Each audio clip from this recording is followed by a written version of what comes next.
bem-vindos à Igreja Presbiteriana Vinde em Vinhedo. Se você é novo por aqui e não é inscrito, aproveita, se inscreva no canal, aperte o sininho para receber todas as notificações e compartilhe com um amigo. Esta é a série de exposições no livro de Ruth, feitas pelo reverendo Daniel Basso. O vídeo já vai começar. O livro de Ruth nos conta uma história real de amor, que ilustra verdades profundas sobre como Deus age tratando os corações de cada indivíduo e movendo adiante a história da redenção. É uma pequena história de uma história maior, que se passa em um tempo de grande confusão, onde cada um fazia o que era certo aos seus próprios olhos. Ela nos conta sobre pessoas que foram buscar a solução de seus problemas longe do povo de Deus, mas só encontraram calamidade e destruição. Ainda assim, o Deus soberano que orquestra todas as coisas e que cuida de seu povo em todo tipo de situação os resgata. Exposição do livro de Ruth. O Deus que guia a história e resgata os seus para o recomeço. Livro de Ruth, primeiro capítulo, do primeiro versículo ao quinto versículo.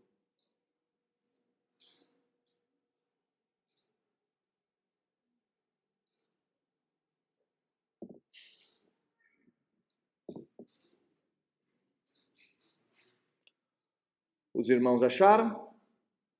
Ok? Ruth 1, do primeiro ao quinto. O livro de Ruth se encontra na primeira parte da Escritura, logo depois do livro de Juízes. Versículo 1 nos diz: Nos dias em que julgavam os juízes, houve fome na terra.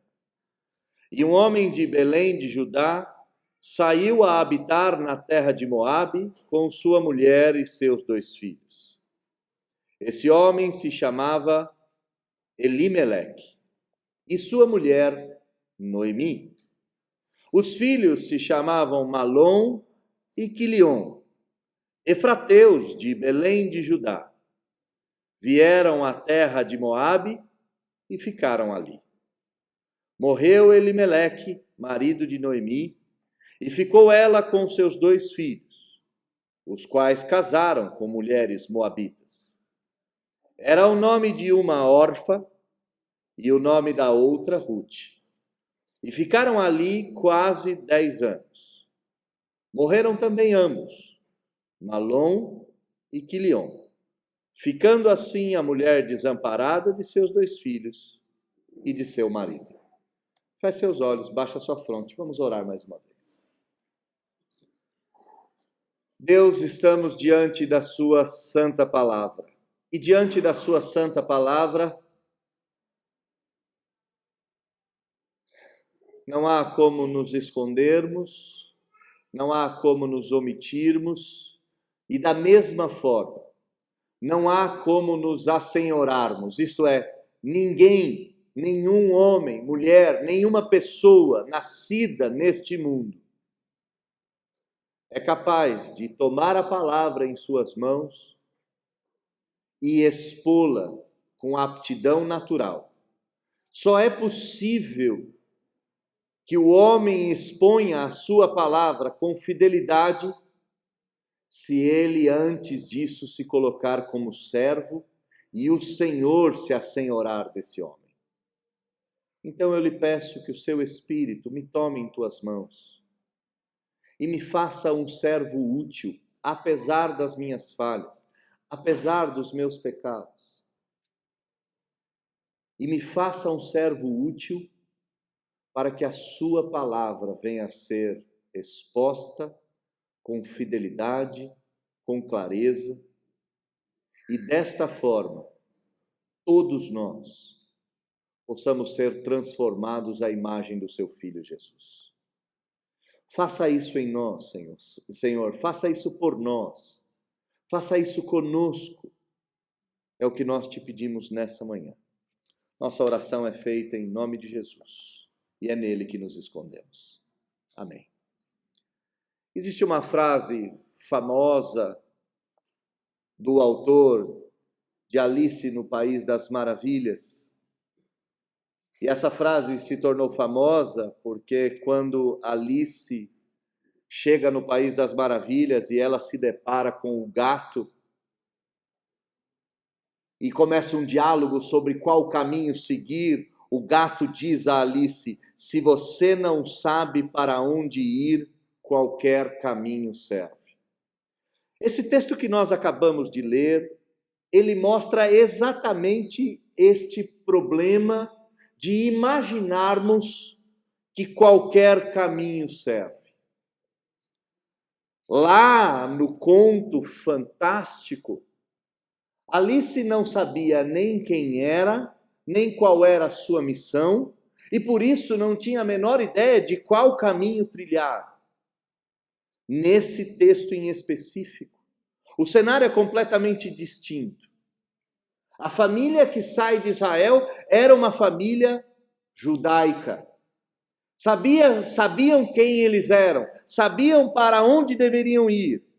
E, infelizmente, tomaram uma estrada que os levou a lugar nenhum. Esse é o tema da nossa meditação. Uma estrada para lugar nenhum. Antes de nós entrarmos no texto, é necessário falarmos um pouco deste livro, uma das maiores, ou talvez um dos maiores romances escritos na Escritura, um dos livros com características literárias únicas, uma pérola produzida pela fé judaico-cristã. Esse pequeno livro de 4 capítulos, de 85 versículos, não conta apenas a saga de uma família retornando à fé. Não conta apenas a saga de um estrangeiro que é trazido para Israel e redimido, mas a grande história que está aqui por trás desse livro é a história da redenção, como Deus resgata um povo para si. Nós não podemos perder de vista esse tema principal. O livro não tratará do romance pelo romance. Não é a história de amor entre Ruth e Boaz apenas. O que nós temos aqui é a história de amor de Deus pelo seu povo eleito. E como Deus agiu no decorrer da história para salvar o seu povo. Ditas essas coisas, tendo em mente que o tema da nossa primeira reflexão é a estrada para lugar nenhum, vamos adentrar no livro de Ruth. O livro começa dizendo em que período toda essa história se passou. Versículo 1 diz que essa história aconteceu nos dias em que julgavam os juízes. E se você é bom de data bíblica, você pode trazer à memória que o tempo dos juízes foi de 1200 a.C. até o período de Saul. De Josué a Saul, até o ano 1050 a.C. O período dos juízes foi um período marcado pelas idas e vindas do povo de Israel à fé judaica. Deus abençoava o povo recebia chuva, o povo recebia fartura, o povo se desviava de Deus, Deus pesava a mão sobre eles, e muitas vezes Deus pesou a mão enviando inclusive juízes ruins. O que dizer do juiz, ou do pior dos juízes, que ficou conhecido pelo nome de Sansão? Nesses dias, o Senhor tratava com Israel, porque nesses dias, segundo o próprio livro de Juízes, cada um fazia o que era reto aos seus olhos. Então enxerguem o cenário em que o livro se passa. Da partida de Josué a chegada de Saul, esses quase 200 anos, foi um período em que o povo de Israel não obedecia ao Senhor de maneira intermitente. O povo obedecia a Deus e desobedecia. E a fome era um dos meios pelos quais Deus punia o povo. E é exatamente isso que nos diz o versículo 1. Mais uma vez houve fome na terra. Mais uma vez Deus puniu a Israel. Mais uma vez Deus castigou o povo por meio das rachaduras do solo. Nesse período, a fome tomou conta do povo de Israel. E aqui surge a família central de toda a nossa história. A continuidade do versículo de número 1 diz que um homem de Belém de Judá saiu de Israel, saiu do território do povo santo e passou a habitar na terra de Moabe.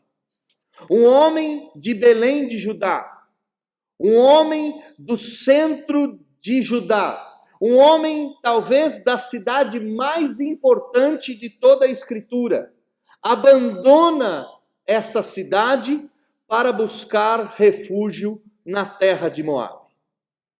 E que terra era essa de Moabe? Que terra era essa em que o homem de Belém de Judá vai buscar refúgio?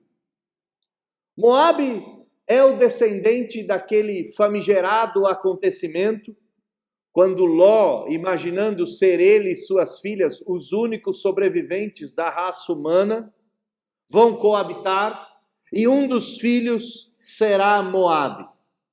Moabe, desde a sua existência, é inimigo de Israel. As mulheres moabitas tentaram seduzir os israelitas e desviá-los do caminho. O que dizer, então, do episódio de Balaque e Balaão? Neste episódio, os moabitas tentaram enganar o povo de Israel.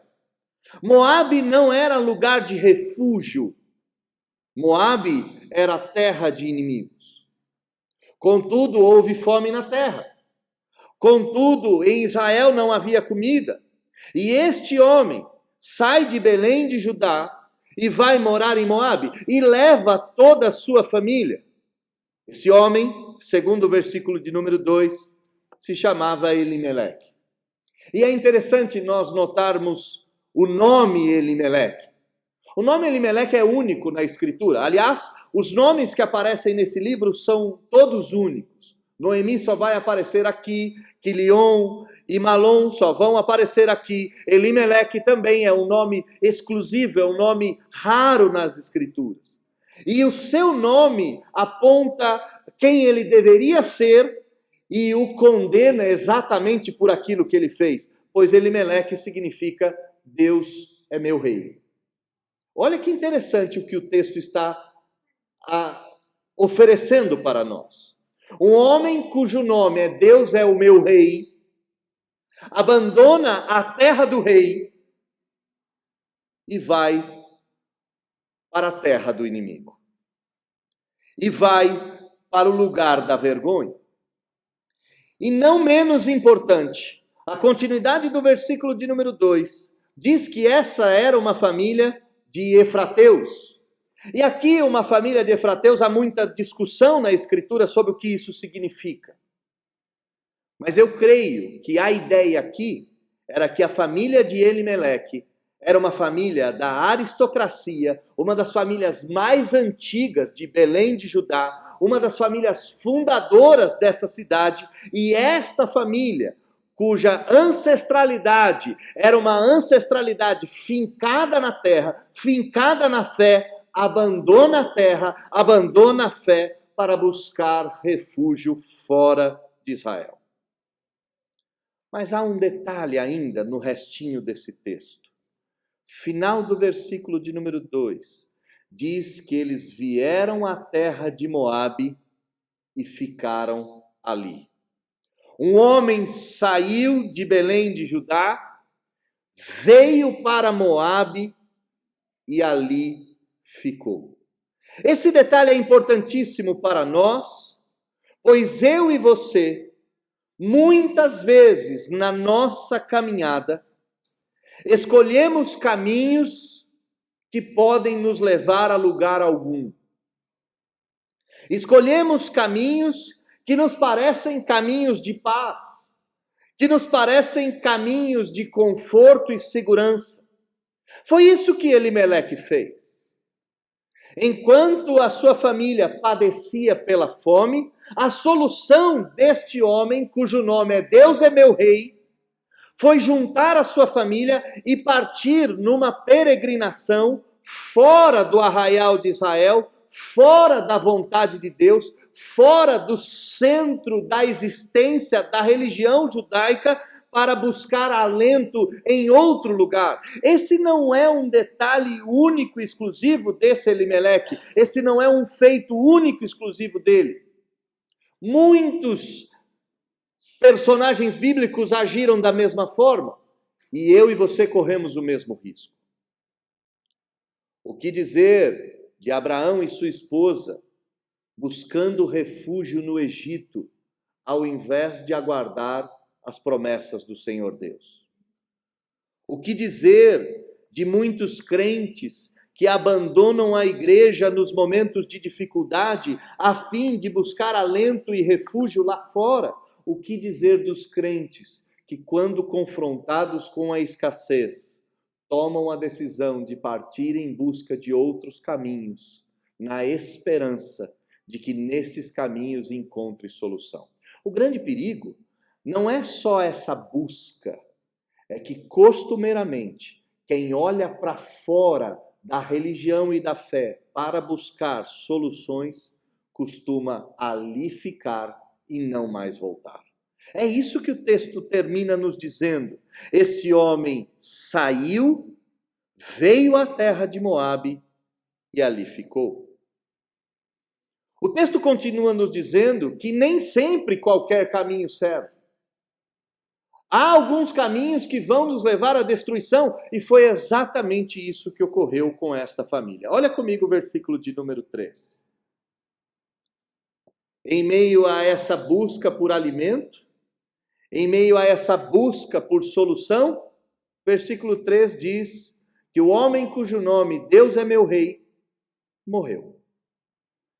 Em meio a essa busca por alimento, esse homem que foi, não mais voltou. E este é o maior alerta do texto.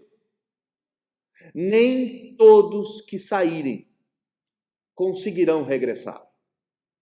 Nem todos que buscarem ajuda fora da religião serão capazes de a ela voltar. Nem todos que imaginam buscar pastos verdejantes fora do arraial de Israel serão capazes de regressar a este arraial são e salvos. Morre Elimeleque. Fica Noemi, segundo o versículo de número 3, com seus 2 filhos. Mas o problema aumenta. É óbvio que aumenta.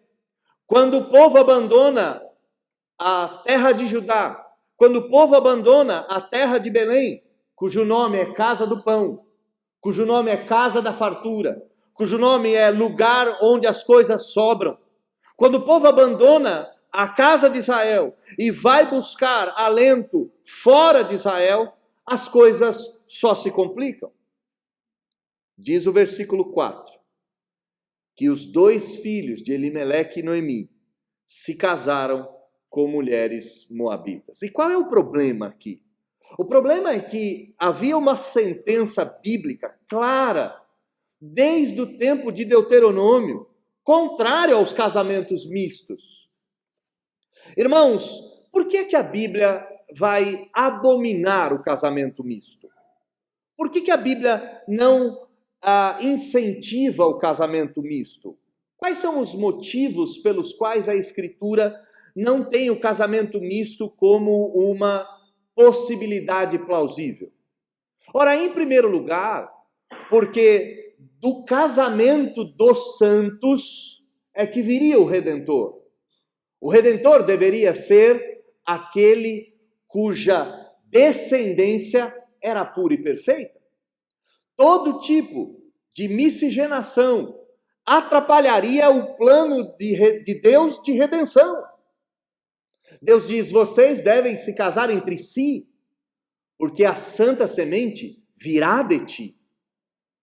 Em primeiro lugar, os aspectos redentivos envolviam pureza. A redenção envolvia pureza. Em segundo lugar, porque casamentos mistos são uma agressão à manutenção da religião. E nós não precisamos ir longe. Imagine uma moça crente casando com um homem espírita. Qual será a educação das crianças? Qual será a prática religiosa das crianças? Acreditar que o homem nasce e morre uma só vez e depois disso vem o juízo? Ou acreditar em processos múltiplos, reencarnatórios, sucessivos, sem fim? Ou imagina uma moça de uma fé reformada, ou um homem de uma fé reformada, se casando com uma moça de fé romana. Quem vai batizar as crianças? O padre ou o pastor? Ele fará a profissão de fé ou fará a crisma? Participará da ceia ou participará do sacrifício cruento que é a missa? A religião, ela é aviltada em casamentos mistos. E por fim, a família que não está embasada na fé e na esperança do Redentor tem uma nítida tendência de se fragmentar. Como é que a gente consegue enxergar isso? Ora, nos descendentes de Salomão. Uma família cujas mães eram de todas as religiões não foi capaz de manter a descendência, a religião e a esperança do Redentor por muito tempo. Logo depois de Salomão, o reino vai se dividir em dois e Israel vai entrar num turbilhão de sofrimento que só vai ter fim com a vinda do Redentor. Os homens se casam com moabitas, negando o Deuteronômio, descumprindo a ordem de Deus. E a punição é quase que imediata. O texto diz, no versículo de número 4, que eles ficaram ali por quase 10 anos. Nós podemos olhar para esse texto e pensar, Noemi poderia ter voltado para casa. Sim, ela tinha essa autoridade. Ela ficou com seus 2 filhos. Ela detinha autoridade sobre a sua família. Contudo, eles já eram tão moabitas, que se casaram com moabitas e ficaram ali por quase 10 anos. Irmãos, uma vez que nós saímos, voltar é uma das coisas mais difíceis que nós podemos enfrentar. E nesses quase 10 anos, aonde está a punição? Deus não deu filhos mistos para Quilion e Malom. Suas mulheres, Orfa e Ruth, não engravidaram nesse período de 10 anos. E é interessante que esse período de 10 anos é o período de expectativa comum para que Deus dê descendentes a Israel. Foi assim com Sara e Agar. Depois de 10 anos é que a escrava foi oferecida ao patriarca Abraão. 10 anos é o período de espera para enxergarmos se Deus vai abençoar a família ou não. Aqui está claro que o caminho de Elimeleque não foi o melhor caminho. O caminho de Elimeleque não foi um caminho que serviu à família, pois ele morre, seus filhos se casam com mulheres estrangeiras e não há descendência para essa família. E para piorar, versículo de número 5 diz que de uma hora para outra morreram também ambos, Malom e Quilion. Olha como o autor desse livro, e nós não sabemos quem escreveu esse livro, tá? Esse é um detalhe importante. Nós não sabemos nem quando ele foi escrito. Acredita-se que ele foi escrito talvez no final do reinado de Davi, quando Davi estava prestes a morrer, mas nós não temos como confirmar isso e nós não sabemos quem é o autor desse livro. Mas olha como o autor coloca dramaticidade no texto. Morre Elimeleque. Quais foram os motivos, as causas, como ele morreu? Não importa. O que importa é que a sentença chegou sobre Israel. E de repente, da mesma forma, morrem também Malom e Quilion. Sem detalhes, de forma inesperada. Morreram juntos? Morreram em guerra? Morreram voltando para casa? Não sabemos. O que o autor quer que nós saibamos é que a mulher ficou desamparada dos seus 2 filhos e do seu marido. Em síntese, o primeiro estado era muito melhor do que o segundo. Era melhor passar fome em Israel. Era melhor não ter mais casa em Israel. Era melhor não ter comida em Israel do que neste segundo estado em Moabe. Noemi, que sai da sua casa com marido e filhos, se encontra no estrangeiro, sem marido, sem filhos, pobre, e com 2 mulheres pagãs a tiracolo, com 2 mulheres não israelitas debaixo do seu vestido. É bem verdade, irmãos, que no nosso tempo a punição não vem tão rápida assim. Graças a Deus por isso. É bem verdade que os nossos pecados, eles não são sentenciados de forma tão rápida e de forma tão incisiva. Faz muito tempo que nós não ouvimos dizer de alguém que pecou e logo depois do pecado morreu. Contudo, a verdade de que todo pecado será punido é nítida e verdadeira para eles como para nós. No dia dos juízes, no dia da fome, no dia em que houve falta de pão na casa do pão, Elimeleque escolheu o pior caminho. E infelizmente sua mulher seguiu o caminho do seu marido. E depois de no mínimo 10 anos, todos eles perceberam que nem sempre qualquer caminho serve. Há um outro personagem bíblico que escolheu um caminho parecido com esse. E ele já foi citado, pois toda a história acaba girando em torno do velho Ló também. Ló decidiu ir para Sodoma e Gomorra porque lá os campos pareciam mais verdes. Irmãos, muito cuidado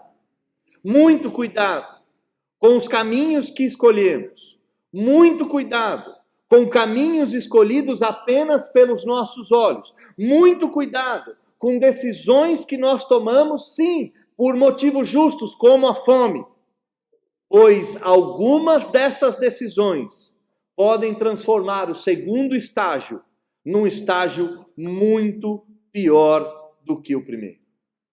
A história parece terminar aqui para nós com a escolha de uma família que imaginou que qualquer caminho servia e descobriu que a estrada que eles tomaram foi uma estrada para lugar nenhum. Contudo, há uma mudança de cenário no versículo 6. E eu sei, eu não incluí o versículo 6 na exposição, mas eu gostaria de lê-lo junto com você. Olha na sua Bíblia, versículo de número 6. Versículo de número 6 diz: Então se dispôs elas com suas noras e voltou da terra de Moabe. Esse não é o tema mais importante para nós nesse momento. O tema importante é: porquanto nesta ouviu ela que o Senhor se lembrara do seu povo.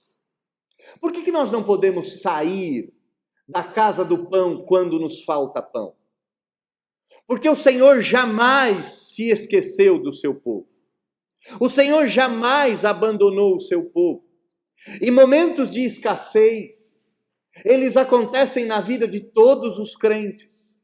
Momentos de desespero, momentos de sofrimento são comuns na vida que nós vivemos deste lado da queda. Mas o Senhor não se esquece da aliança que Ele fez com Abraão, com Isaac e com Jacó. Nos dias dos juízes, a punição de Deus era trazer a seca, mas quando o povo se arrependia, Deus enviava a chuva e chuva em abundância sobre Israel. Nós não podemos sair da presença do Senhor, pois o nosso Deus é um Deus que trabalha e sua fidelidade dura para sempre. Versículo de número 6 diz que o Senhor se lembrou do seu povo. Mas olha como está essa família. Saíram de Israel, mas não voltaram para Israel. Elimeleque foi enterrado em algum lugar e não há lembrança do seu passado. Quilion e Malom não foram capazes de sequer deixar descendentes para que nós soubéssemos dos seus feitos. A família sai de Israel, mas não volta para Israel. O Deus que trabalha, estava trabalhando em todo o tempo, é bem verdade. Mas nossas escolhas podem nos levar para caminhos de muita dificuldade, de muito sofrimento e de muita dor. E o pior, não é só nos levar. O caminho de volta é 10 vezes mais difícil. O caminho de volta é 10 vezes pior. Como que a gente consegue entender isso? Lembremos do filho pródigo. A saída de casa do filho pródigo é uma saída deliberada. Ele simplesmente abandona sua casa e vai embora em busca de diversão, em busca de prazer, em busca de nova perspectiva de vida. Em pouco tempo, o seu dinheiro acaba. Em pouco tempo, aquilo que parecia ser uma ótima ideia se apresenta como a pior das ideias. Contudo, o filho pródigo já está misturado com aquele mundo que ele passou a experimentar. De uma hora para outra, ele deixa de ser israelita e passa a ser pagão. E aqui no caso da família de Elimeleque, passaram a ser todos quase que moabitas. Como retornar? Como vencer os nossos vínculos feitos lá fora?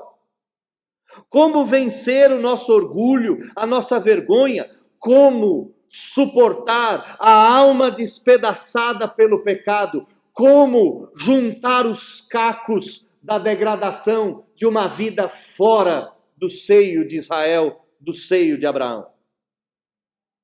O caminho de volta é 10 vezes mais difícil do que o caminho da saída. E não nos esqueçamos que, como a Bíblia diz que o pior estado, que o segundo estado é pior do que o primeiro, não podemos nos esquecer que os demônios se juntam para fazer com que as amarras que nos prendem sejam amarras eternais. Mas há uma esperança para o retorno.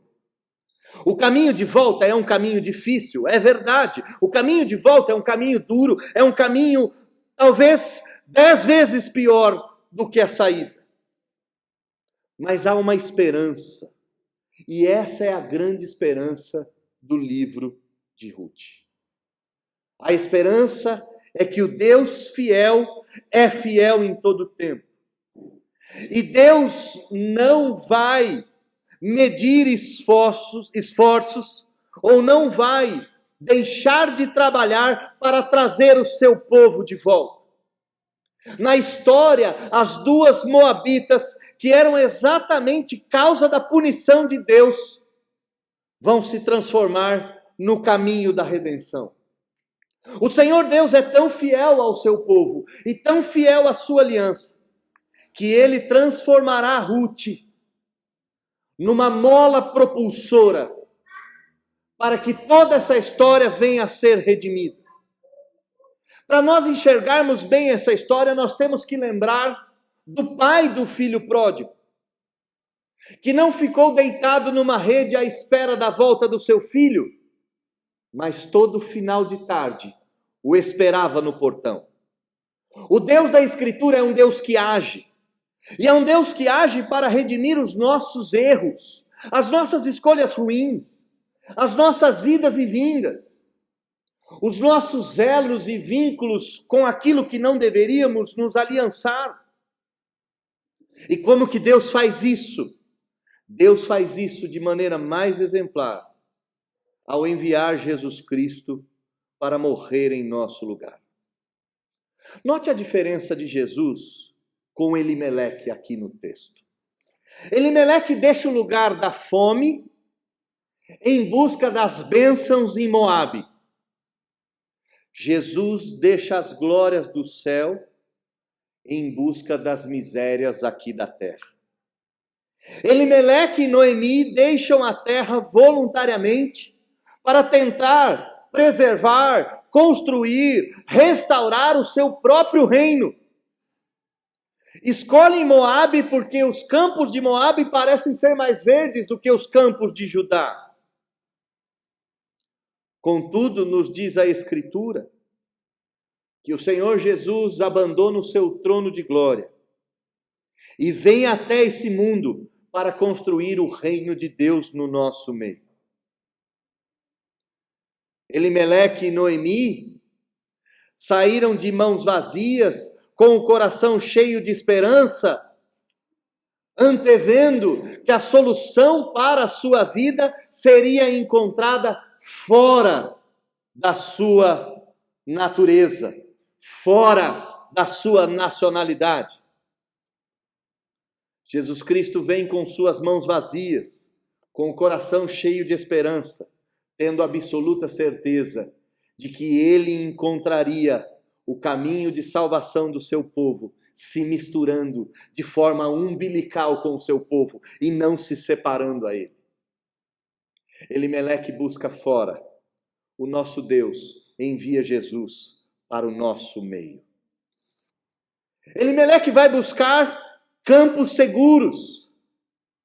A Bíblia nos diz que Jesus veio buscar uma cruz fria de pregos e parafusos enormes.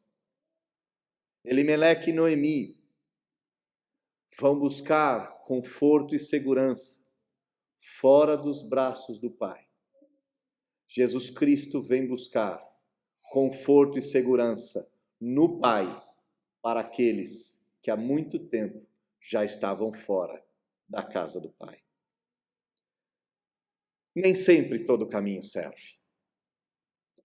Nem sempre o melhor caminho aos nossos olhos é o caminho de salvação. Na maioria das vezes, a estrada que nós escolhemos a despeito da fé é a estrada para lugar nenhum, e por isso muito cuidado.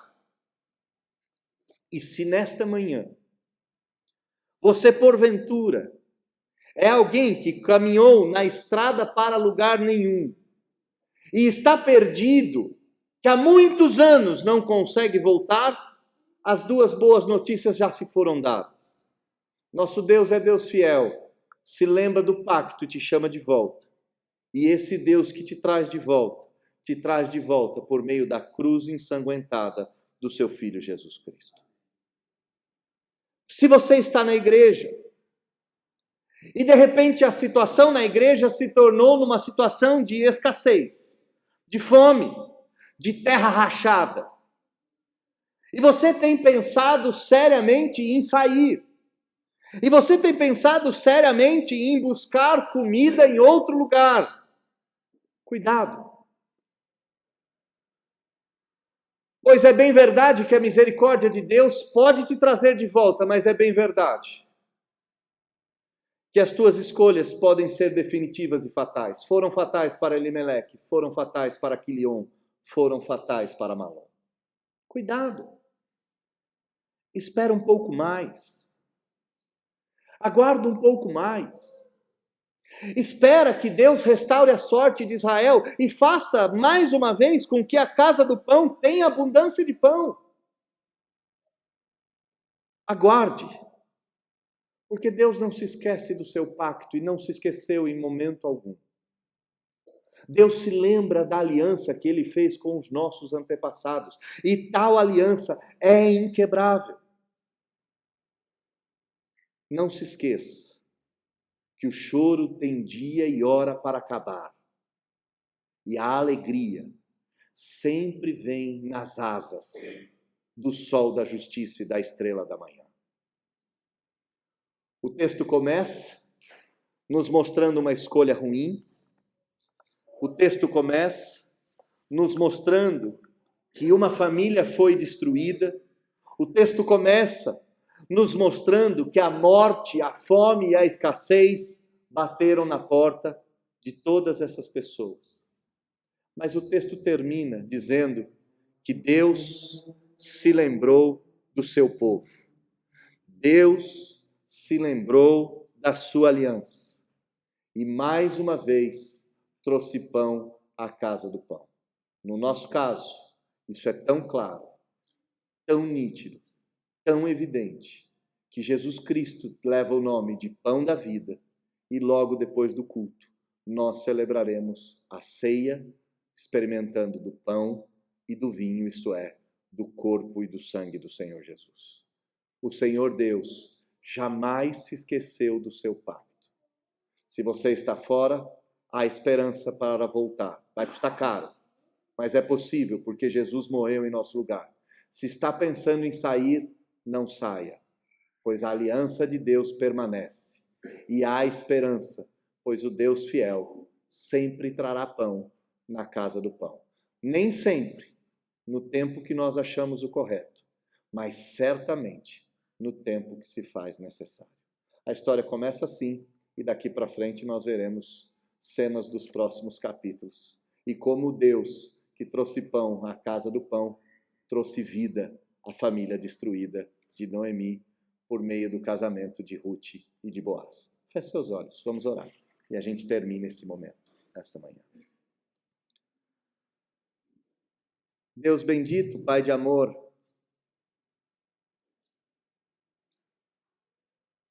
livra-nos do seu castigo. Essa é a primeira coisa. No dia dos juízes, houve fome sobre a terra, pois a mão do Senhor pesava sobre ela. Livra-nos do castigo da nossa desobediência. Livra-nos do castigo da nossa infidelidade. Livra-nos do castigo da nossa falta de firmeza no Senhor e na aliança que o Senhor Deus nos fez. Em segundo lugar, livra-nos de pensar que qualquer caminho serve. Não nos deixe tomar escolhas achando que em qualquer lugar vai dar certo. Moabe não é lugar de crente e nunca foi. O lugar do povo de Deus é dentro do povo de Deus, é dentro da casa de Israel. Fora do povo de Deus, o que se encontra é morte, é infidelidade, é degradação, é perversidade, é fragmentação. Livra-nos de olharmos para o Egito como solução para o nosso desespero advindo de uma alma cristã. Livra-nos de olharmos para Sodoma e Gomorra e acharmos que de lá pode vir o Redentor. Livra-nos de acharmos que nas terras de Moabe há fartura e abundância. Não permita que o nosso primeiro estágio seja melhor do que o último. Não nos deixe degradar ao ponto de nos misturarmos de tal forma com os pagãos que venhamos a nos esquecer da nossa nova identidade, da nossa nova natureza conquistada por Jesus. Livra-nos das relações mistas, dos casamentos mistos, dos pactos mistos. Livra-nos da morte que tal mistura pode gerar. Nos dê a coragem, se porventura nos afastamos do Senhor, de retornarmos pelo novo e vivo caminho, um caminho difícil. Sim, o caminho do regresso é muito difícil. Mas nos dê condições de caminharmos ou darmos os primeiros passos no caminho de volta. E não nos deixe esquecer que o Senhor Deus é fiel e que a sua fidelidade é tamanha que no tempo apropriado o Senhor enviou o pão da vida, Jesus Cristo, para morrer em nosso lugar e nos dar a sua vida. Não nos falta mais pão na casa do pão. O pão da vida foi partido e foi dado em favor de nós. Não há mais escassez de pão para nenhum de nós. Tira-nos da comida dos porcos e nos traga de volta para o banquete do povo de Israel, para o banquete dos eleitos, para o banquete da igreja. E gera em nós a esperança de que decisões ruins e caminhos mal pensados podem ser totalmente redimidos. E uma nova história o Senhor pode escrever para as nossas vidas. Uma história de bem, de paz e não de mal. Uma história para nos dar o fim que desejamos. Uma história de fartura de comida, de família grande, de comunidade verdadeira, de redenção plena e de religião que salva. Nós suplicamos que o Senhor gere em nós, por meio das exposições que começam hoje em Ruth, a esperança de que o Senhor não vai desistir do seu povo e que o Senhor transforma histórias, fazendo do segundo caminho, fazendo da segunda casa melhor, maior e mais gloriosa do que a primeira. Faça isso em nós e por nós. É isso que nós te pedimos nessa manhã, orando em nome de Jesus.